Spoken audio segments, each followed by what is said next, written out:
Bonjour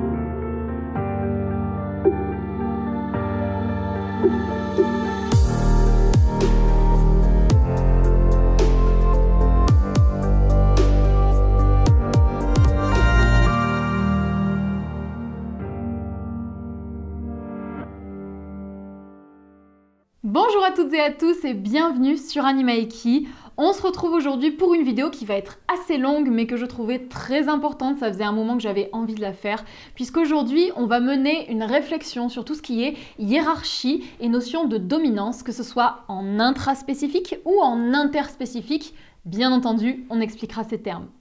Alors j'avais déjà fait une vidéo sur les sujets de leader, dominant et hiérarchie. C'est d'ailleurs une vidéo qui est toujours en ligne, vous pouvez aller la consulter si vous voulez.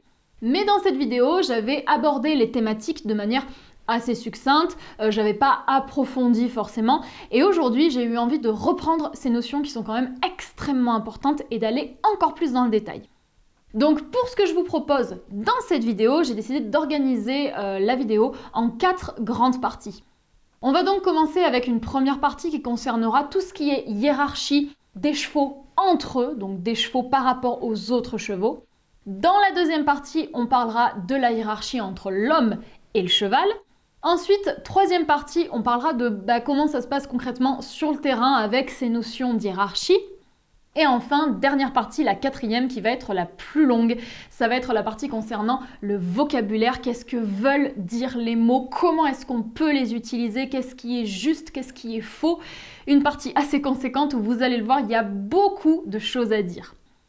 L'objectif de cette vidéo, c'est de mieux comprendre les problématiques de tout ce qui touche à la hiérarchie et puis aussi de réfléchir tout simplement à la façon dont on utilise les mots parce que je trouve que c'est extrêmement important. Donc voilà pour le programme et on se lance!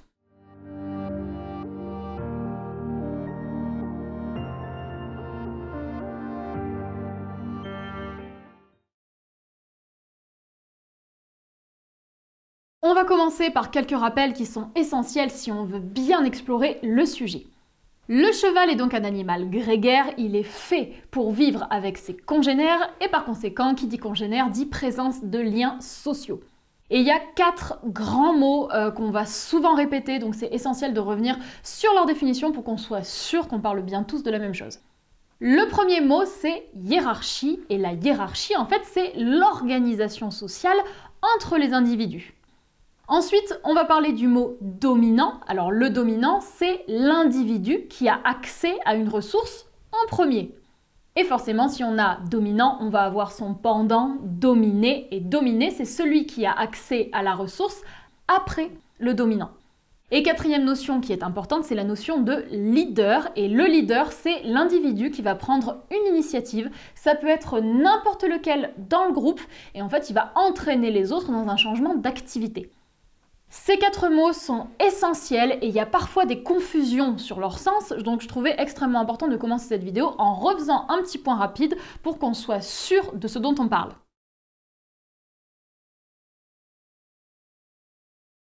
Alors il y a un constat que je trouve important de mettre en avant, c'est le rapport à la violence.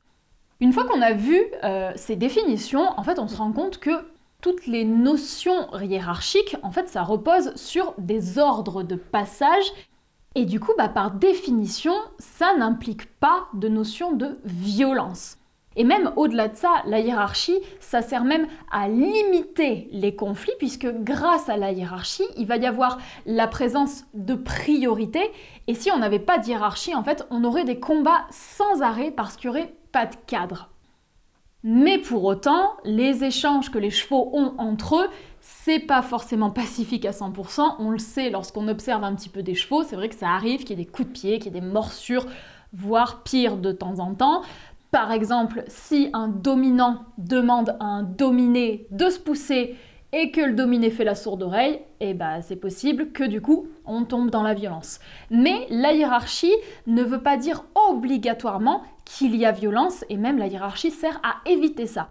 Donc je trouvais important de le redire parce que c'est vrai que très souvent, dans l'esprit des gens, hiérarchie est associée à violence, alors que par définition, ça n'a absolument rien à voir. La dominance, c'est pas un trait de caractère, c'est pas propre à la personnalité d'un individu. Du coup, quand on parle d'un cheval, notamment par exemple quand on parle d'un cheval dans le contexte du travail, quand il évolue avec l'homme, dire ce cheval-là, il est dominant, ça n'a pas de sens en fait. Parce que seul, un cheval ne peut être ni dominant, ni dominé, tout simplement parce que la hiérarchie, c'est une notion qui est valable uniquement dans le cadre du groupe, c'est-à-dire à partir de 2 et ensuite plus. Donc, un cheval, il est toujours dominant ou dominé par rapport à un autre individu. Et ça, c'est extrêmement important. Il faut faire attention à avoir conscience de ça, parce que du coup, la hiérarchie, elle s'inscrit dans un contexte et dans un contexte de groupe. Alors bien entendu, on observe que certains chevaux sont toujours dominants ou toujours dominés lorsqu'ils sont dans un troupeau avec d'autres chevaux. Et pour autant, il suffit d'un seul contre-exemple pour comprendre qu'un dominant absolu, par exemple, ça n'existe pas vraiment. Si je prends l'exemple tout simple de mon poney Ladakh, c'est un poney qui est généralement toujours dominé. Je l'ai vu avoir des échanges avec plein de chevaux différents. Il était presque tout le temps dominé. Et pourtant, avec Fairplay, un autre cheval, là, il est dominant. Et Fairplay, du coup, est le contre-exemple qui montre que Ladakh n'est pas un dominé absolu. Donc ça, je trouve que c'est important de le dire. Et du coup, on peut parler, je pense, de tendance dominante ou de tendance dominée chez un cheval, mais on ne peut pas dire qu'un cheval est dominant ou dominé de manière ferme. Et surtout, quand on parle de dominant-dominé, il faut toujours le faire dans un contexte parce que c'est par rapport à un autre individu.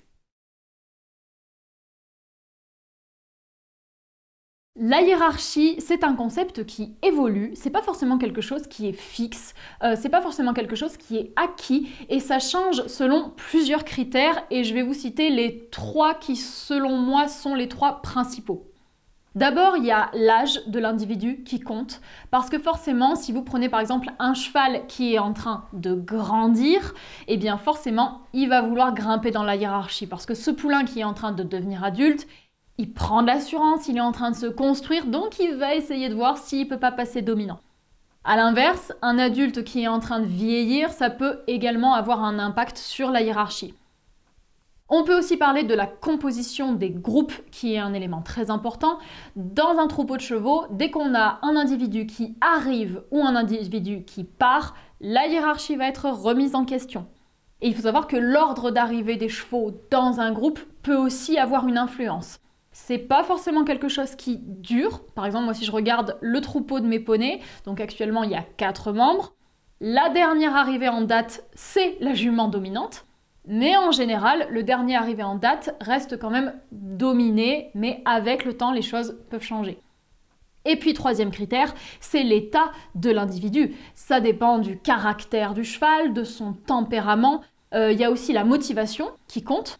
Par exemple, si vous prenez l'exemple d'une botte de foin, si on a un dominant qui est rassasié, qui n'a pas faim, et à côté de lui un dominé qui est affamé et qui a vraiment besoin de manger, et peut-être que le dominé va se montrer très persuasif parce que justement il est plus motivé que le dominant d'à côté et peut-être que les rôles vont s'inverser. Donc la motivation, c'est à prendre en compte. Et puis il y a aussi la condition physique. Si vous prenez un cheval, mettons, qui a été blessé, qui boite, et ça sur plusieurs jours, voire plusieurs semaines, peut-être que ce cheval-là va descendre dans la hiérarchie. Quoi qu'il en soit, dès qu'on parle de hiérarchie, ce qui reste quand même optimal, c'est une hiérarchie qui n'est pas remise en question sans arrêt. Pour les chevaux, une hiérarchie qui est tout le temps la même, c'est gage de stabilité et du coup c'est quand même plus confortable pour eux de vivre avec une hiérarchie qui est stable et où les liens sociaux ne changent pas sans arrêt. Dans un groupe de chevaux, il n'y a pas forcément de grands dominants en haut de l'échelle sociale et de très dominés tout en bas. Il faut aussi savoir qu'il n'y a pas de membres alpha. Dans un groupe de chevaux, on n'a pas un individu qui est spécial et qui a un rôle particulier par rapport aux autres chevaux. Par exemple, on peut penser à l'étalon qui est le chef ou la jument alpha. Ça, ce sont des concepts qui scientifiquement sont rejetés. Mais pour autant, la hiérarchie reste quand même quelque chose d'assez complexe. Et on peut le voir avec un exemple tout simple. Si on prend un groupe, mettons, de 3 chevaux, c'est possible qu'avec ces 3 chevaux, on ait une hiérarchie assez basique qui est linéaire, où le cheval A dominerait le cheval B, qui lui-même dominerait le cheval C, et dans cet agencement-là, du coup, A dominerait C. Donc là, c'est des choses qui sont assez basiques. Et pourtant, on peut avoir des exemples plus complexes, comme par exemple une hiérarchie de type triangulaire, où là, A dominerait B, qui lui-même dominerait C, mais cette fois, C dominerait A. Donc là, on a une hiérarchie qui tout de suite est beaucoup plus complexe. En fait, lorsqu'on cherche à comprendre comment fonctionne vraiment la hiérarchie et qu'on pousse dans le détail, on se rend compte que c'est quand même une notion qui implique beaucoup de paramètres et il ne faut pas négliger la complexité des relations. Parce qu'en fait, avec les chevaux, tout ne se résume pas juste à dominant-dominé. Parce que ça, c'est une vision qui est quand même très simpliste et quand on observe des chevaux concrètement, ça va plus loin que ça. Il faut aussi tenir compte de tout ce qui est affinité, alliance, mise sous protection, moment de jeu, cohésion de groupe. Bref, en conclusion, on se rend compte que l'organisation sociale chez les chevaux, c'est quand même quelque chose de très complexe et de très riche.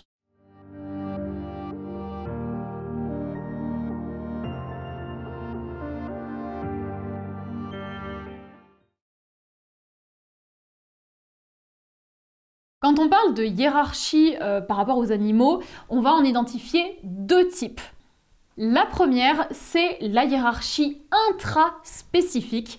Et là, en fait, c'est ce qui concerne les relations sociales au sein d'une seule et même espèce. C'est-à-dire ici, les chevaux par rapport à d'autres chevaux. C'est tout simplement tout ce qu'on vient d'expliquer dans la partie précédente et c'est un concept qui, scientifiquement, est juste. Le deuxième type de hiérarchie, c'est ce qu'on va appeler la hiérarchie interspécifique, et cette fois, c'est les relations sociales entre 2 espèces différentes, en l'occurrence les chevaux et les humains. Et ça, par contre, c'est un concept qui est faux et qui est rejeté par les scientifiques, tout simplement parce que la hiérarchie et notamment la notion de dominance, ça repose sur le langage propre d'une espèce. Pour donner un exemple, si on observe les signaux de dominance qu'on va voir chez les chiens et chez les chevaux, on va se rendre compte que c'est des manières de communiquer qui sont différentes. Ils n'utilisent pas les mêmes outils dans leur communication. Tout simplement parce que les chevaux et les chiens ont un répertoire comportemental qui est différent. Du coup, comme c'est différent, il ne peut pas y avoir de hiérarchie entre deux. Et en fait, c'est exactement la même chose avec l'homme. Et du coup, parler de hiérarchie et de dominance entre l'homme et le cheval, scientifiquement, c'est un non-sens parce qu'on n'a pas le même langage. Lorsque le cheval évolue avec nous, il a parfaitement conscience que lui, c'est un cheval et que nous, on est un humain, soit 2 espèces différentes. Donc dire que pour se faire comprendre, on doit se comporter comme un cheval, c'est une aberration. Déjà parce que rien que physiquement, on n'a pas les mêmes outils. Si on prend un exemple tout simple, on ne peut pas mettre nos oreilles en arrière pour communiquer. A l'inverse, quand le cheval veut s'adresser à nous, lui non plus, il n'a pas le même langage. Donc il va être obligé de trouver des moyens pour se faire comprendre, quitte à exagérer des comportements, chose qu'il ferait en aucun cas avec un congénère, puisque s'il avait un congénère cheval, des signaux infimes, ça lui suffirait pour se faire comprendre puisqu'il parlerait le même langage. Donc le bilan, c'est que le cheval sait que nous sommes 2 espèces différentes, il en a bien conscience, et pour avoir des échanges et de la compréhension, il faut construire une nouvelle communication, et ça va passer par l'apprentissage. Dans mes vidéos, et plus largement sur internet ou même dans les livres, on peut lire ou entendre dire parfois qu'avec un cheval, il faut se placer en tant que dominant, il faut essayer d'avoir un fonctionnement qui ressemble à celui du troupeau, il faut essayer de se comporter comme un cheval, et ce genre de phrases. D'après ce qu'on a expliqué juste avant, bien entendu, vous comprenez bien que ces phrases, scientifiquement, c'est aberrant. c'est incorrect parce que l'homme n'est pas un cheval. Non seulement on n'a pas le même langage, ce qu'on a expliqué précédemment, mais en plus de ça, on n'a pas les mêmes intérêts. Et si on reprend la notion de dominance, où du coup avec la dominance, l'objectif c'est d'avoir accès à une ressource, et bien là c'est complètement différent entre ce que veulent les chevaux et ce que veulent les humains. Nous en tant qu'humains, on va pas vouloir manger le foin du cheval, on va pas convoiter l'air de roulade, on va pas chercher les faveurs d'une jument, on va pas rivaliser pour le point d'eau, etc. Donc vouloir reproduire ce qu'on voit dans le troupeau, vouloir copier-coller les codes équins, c'est erroné, ça n'a pas de sens. Alors du coup, pourquoi est-ce que dans mes vidéos, j'utilise le genre de phrase que je vous ai cité tout à l'heure? Eh bien tout simplement parce que je fais une petite distinction qui est toute simple, mais qui est extrêmement importante. C'est tout simplement que reproduire le modèle équin, c'est aberrant, on vient de l'expliquer, mais s'en inspirer, je trouve que ça a du sens.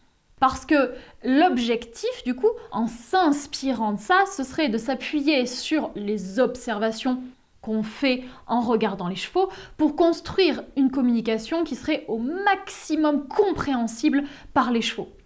Donc du coup, on tente de se rapprocher du modèle équin sans pour autant le copier-coller. Et ça, je pense que du coup, quand on réfléchit comme ça, on peut utiliser les mots de hiérarchie, de dominant dans le cadre homme-cheval, mais bien entendu en ayant conscience des limites scientifiques que ça implique et en parlant de ça avec une notion d'adaptation.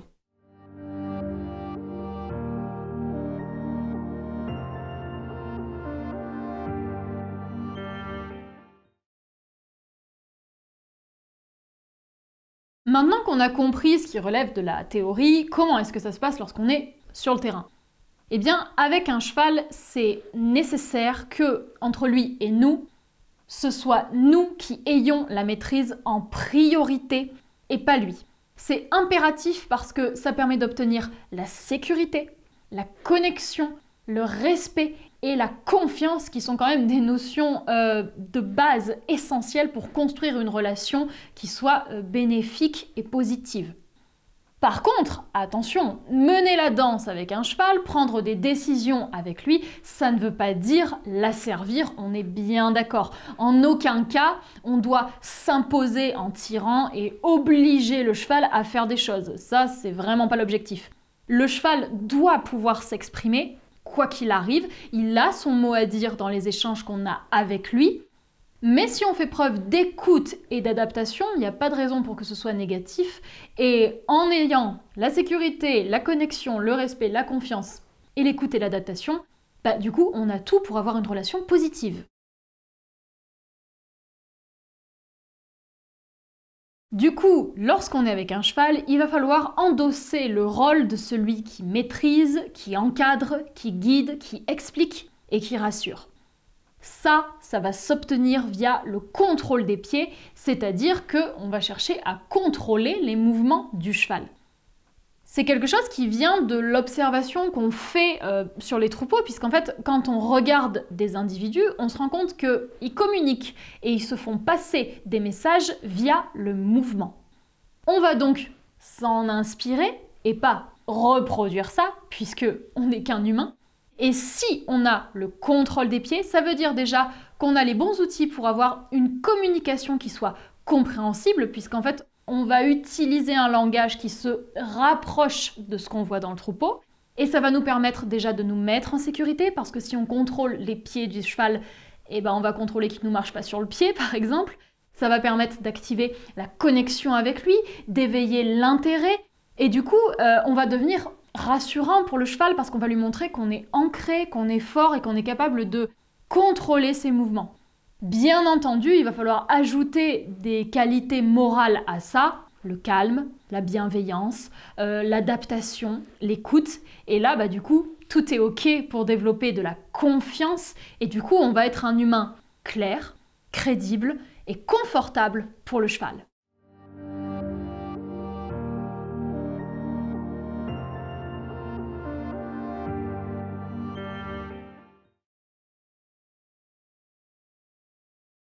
On va parler du mot qui fâche, le mot dominant, qui est vraiment à prendre avec des pincettes parce que c'est un mot qui pose beaucoup de problèmes. En fait, ce mot, dans la tête de beaucoup de gens, c'est assimilé à violence, agressivité, rapport de force, soumission, abus de pouvoir. Et clairement, oui, c'est sûr que c'est pas ce qu'on souhaite avec notre cheval. Et puis, la notion de dominant et de dominé, c'est aussi associé quelque part à gagnant-perdant. Et c'est vrai qu'on peut avoir l'image que le dominé, quelque part, c'est une victime qui est humiliée et qui est rabaissée. Et le mot dominant, ça a vraiment une connotation très négative dans la tête de beaucoup de gens.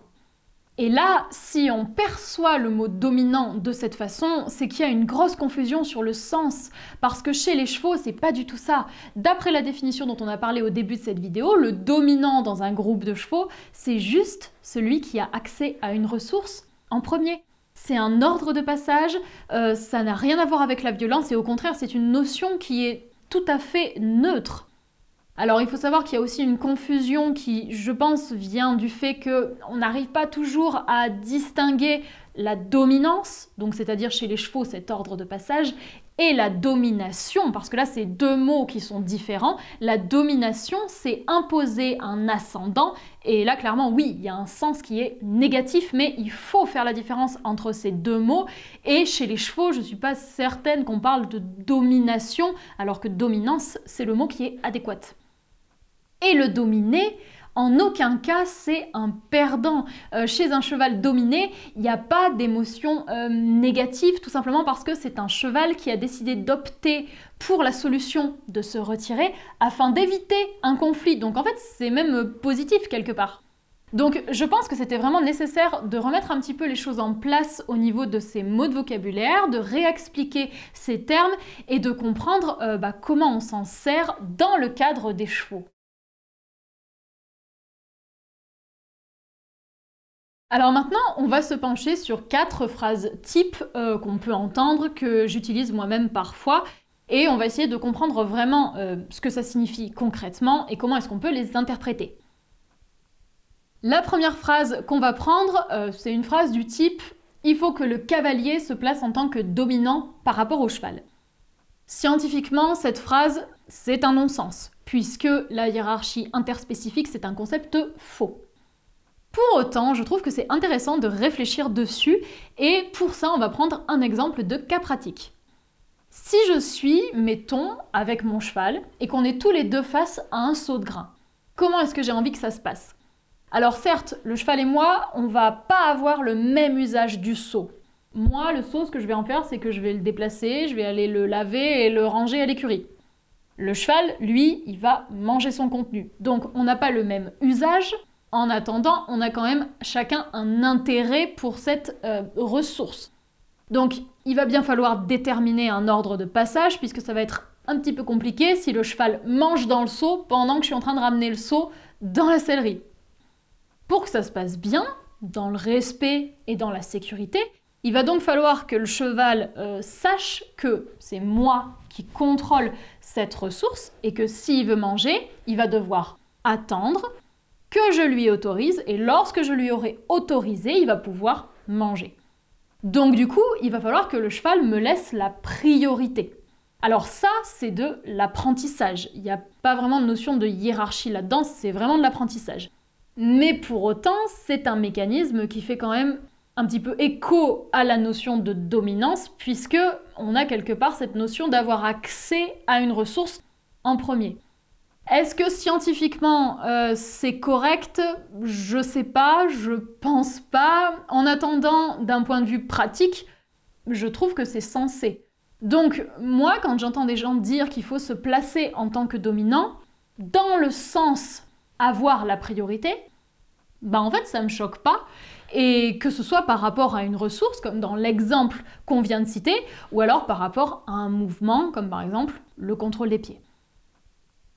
Deuxième phrase, ça va être de dire qu'on forme un troupeau avec son cheval.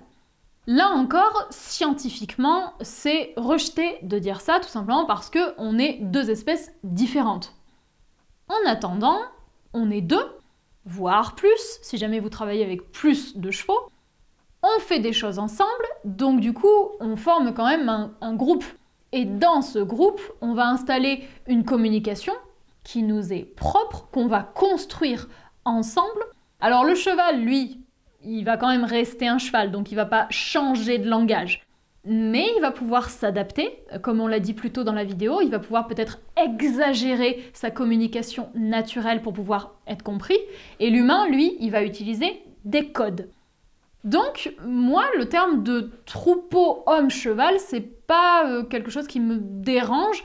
Par contre, il faut pas le mettre au même niveau que la notion de troupeau où on a que des chevaux. Mais tant qu'on met pas les deux sur le même pied d'égalité, je pense qu'on peut l'utiliser. Troisième phrase sur laquelle on va se concentrer, ça va être de dire que, par exemple, pendant une séance de travail, on va hiérarchiser avec son cheval. C'est un terme qu'on entend parfois. Personnellement, ça m'arrive de l'utiliser pour dire que je mets en place le contrôle des pieds. Dans le sens précis, si on reprend le mot à la base, hiérarchiser, donc égale mettre en place la hiérarchie, égale installer un cadre, égale installer les priorités et le contrôle des pieds. Une fois de plus, scientifiquement, c'est faux. Mais c'est une facilité de langage que je trouve quand même assez pratique parce que c'est une manière sur le terrain, en un seul mot, de résumer tout ce qu'on est en train de mettre en place, c'est-à-dire les priorités puis le contrôle des pieds. Et quatrième phrase qui va nous intéresser, c'est lorsqu'on dit qu'on utilise le langage cheval. Objectivement, ça veut rien dire, tout simplement parce qu'en tant qu'humain, on ne pourra jamais parler cheval, tout simplement parce que notre corps n'en est pas capable. Le jour où on pourra, d'un point de vue corporel, coucher les oreilles, marcher sur quatre jambes et qu'il y a des sabots qui nous pousseront, là, d'accord, on pourra peut-être revendiquer d'avoir des outils suffisants pour pouvoir utiliser un langage cheval. En attendant, avec notre corps d'être humain, on se contente d'utiliser des codes pour essayer, à notre échelle, d'avoir une communication qui soit la plus proche possible de ce que les chevaux ont entre eux, en reprenant par exemple des notions de contrôle des pieds ou encore, je sais pas, par exemple l'usage du regard.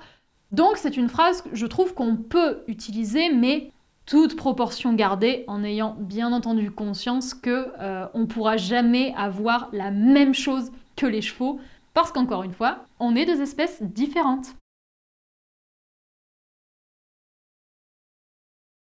Tous ces mots dont on a parlé dans cette vidéo, dominant, dominé, hiérarchie, troupeau, etc., à la base, ce sont des mots qui sont valables dans le cadre strictement équin. Si on utilise ces mots au pied de la lettre dans le cadre homme-cheval, ça n'a pas de sens. Si on décide de s'en servir, et je pense qu'on peut, il faut user de ces mots avec du recul, il faut avoir conscience de ce que ça représente vraiment scientifiquement, et il faut toujours garder une certaine distance lorsqu'on s'en sert parce que nous ne sommes pas des chevaux. Donc d'après tout ce qu'on vient d'expliquer, on se rend bien compte qu'il y a certains mots de vocabulaire et certaines notions qui sont quand même complexes, surtout lorsqu'on les utilise dans certains cadres. Et quoi qu'il arrive, le vocabulaire a quand même des limites. Alors du coup, est-ce que c'est une bonne idée de se servir de ces mots qui posent un petit peu problème? Je sais pas. Objectivement, je pense que on aurait une communication qui serait meilleure, qui serait plus claire et qui serait moins sujet à polémique si on bannissait les mots dominant et hiérarchie dans le cadre interespèce. Bien entendu, les utiliser dans le cadre intra-espèce, c'est-à-dire les chevaux par rapport aux chevaux, là, il n'y a pas de souci, puisque c'est des mots qui sont faits pour ça à la base. Et pour autant, si on les bannissait, ce serait peut-être un petit peu dommage, parce que c'est quand même des mots qui sont utiles dans certains contextes. À vrai dire, la seule expression qui se comprend vraiment naturellement et qui pose aucun souci, c'est « contrôle des pieds ». Il n'y a pas d'ambiguïté dans cette expression-là, c'est pour ça que je pense qu'on peut en user et en abuser, parce que c'est super clair. Mais du coup, pour autant, si on parle par exemple de « celui qui a le contrôle des pieds », et bien là, tout de suite, ça devient plus flou.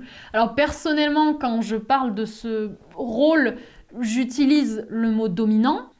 parce que j'ai pas d'autres mots qui me paraissent plus adéquats. Je sais qu'il y a le mot leader qu'on utilise énormément en horsemanship, mais le mot leader ne me convient pas non plus tout le temps parce que je trouve que dans la notion de leader, il y a un côté qui est sporadique et moi, le rôle que j'ai envie de prendre auprès de mon cheval, j'ai envie que ce soit régulier, que ce soit toujours le même rôle, toujours le même cadre. Donc le mot leader, il est bien, il a des avantages, il a des points positifs, mais je trouve qu'il est peut-être pas toujours optimal non plus. Le bilan personnel que je fais aujourd'hui, c'est que lorsque je suis avec les chevaux, je me sers des mots de hiérarchie et de dominant en parlant de la relation homme-cheval, parce que j'y vois certains points positifs pour la compréhension. Et en même temps, je constate que ça implique des non-sens, qu'il y a la présence de confusion, donc du coup c'est pas top. Donc je vois bien que ma manière de communiquer, elle est pas optimale. Il y a des termes que j'utilise pas forcément comme je devrais et que je devrais changer. J'aimerais me passer de certains mots que j'utilise dans ma vie de tous les jours avec les chevaux. Et pourtant, il n'y a pas forcément les équivalents dans les synonymes. Donc l'usage des mots dès qu'on touche à la hiérarchie, à la dominance et juste à la relation homme-cheval, en fait, c'est pas toujours aisé.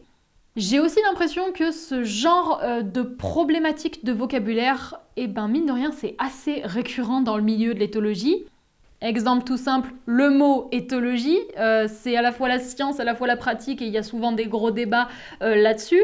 Je pense que c'est parce qu'il y a deux grandes raisons. D'abord parce que tout ce qui est les courants éthologiques, c'est quand même des méthodes qui sont assez récentes. Alors, bien entendu, on n'a pas attendu les années 80 et les années 2000 pour parler de respect et d'observation avec les chevaux, bien sûr, mais disons que c'est à partir de ces années-là qu'on a vraiment commencé à mettre les méthodes au point, à les affiner vraiment et puis à les transmettre, que ce soit à travers les livres ou à travers Internet.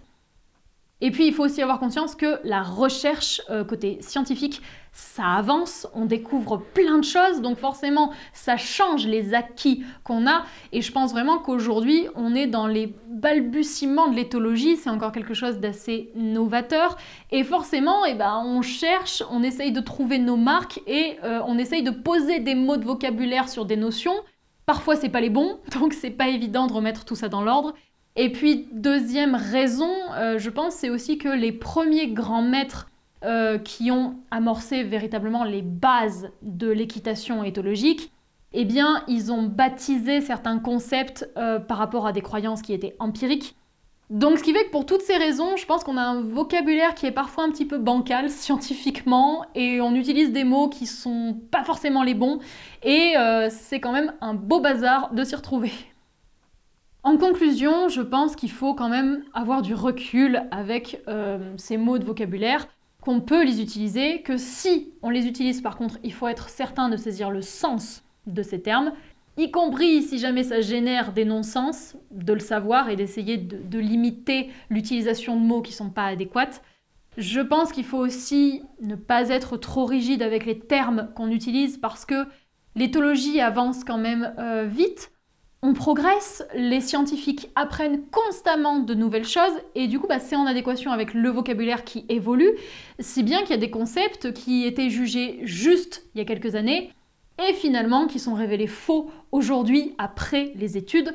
Donc il faut pouvoir suivre ça et je pense que c'est impératif de rester ouvert et attentif à ces découvertes et ces changements. Au final, cette vidéo, elle tient plus lieu de réflexion qu'autre chose. Bien entendu, je ne clame absolument pas que mes explications sont des vérités absolues, pas du tout. Surtout en ce qui concerne les notions interspécifiques, parce que c'est quand même pas évident à aborder, à comprendre et puis ensuite à vous expliquer. C'est des notions qui sont assez complexes et c'est pas facile de se faire un avis dessus. Mais je suis comme vous, je recherche la meilleure façon de faire et la meilleure façon de penser avec les chevaux et c'est tout à fait possible que je me trompe sur certaines pistes de réflexion. Mais c'est en se questionnant qu'on apprend et qu'on progresse le mieux, je trouve, donc c'est pour ça que j'avais envie de faire cette vidéo. Quoi qu'il en soit, l'objectif avec le cheval, ça reste le respect, la bienveillance. Et au final, c'est peut-être pas si important que ça, les mots qu'on met sur une relation, parce que ce qui compte vraiment, c'est la manière dont on se comporte avec l'animal. J'espère que vous aurez apprécié cette vidéo. Je vais vous laisser là pour aujourd'hui et je vous dis à très bientôt sur Animaiki.